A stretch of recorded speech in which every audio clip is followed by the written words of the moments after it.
چې لمر سپوږمۍ ځلانده ستوري نه وي،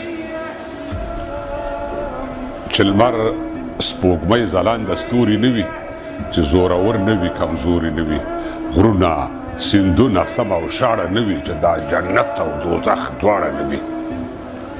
چې لمر سپوږمۍ ځلانده ستوري نه وي، چې زورور نه وي کمزوري نه وي، غرونه سیندونه سم او شاړه نه وي، چې دا جنت او دوزخ دواړه نه وي.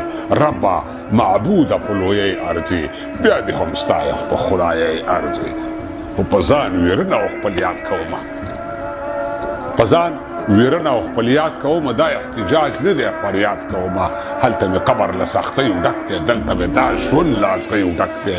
د مال ځوانۍ عمر ځواب غواړي، ته د زرې زرې حساب غواړي. ما یوه خرما سخاوت نه دی کړی، ما د یو نوږ عبادت نه دی کړی. یا د دې ځمکې د سما مالکه، یا دا موسیقي زما مالکه، وړم ګناهونه کټ په کټ په اوږو، دا غرونه غرونه مسؤلیت په اوږو. په دې رکوع په دې سجدې له تا نه نه خلاصېږم، زه ښه پوهېږم چې په دې له تا نه نه خلاصېږم. زما معبوده د خپل ځان راته درک نشته دی، خو ستا په خدایۍ کې د ذرې برابر شک نشته دی.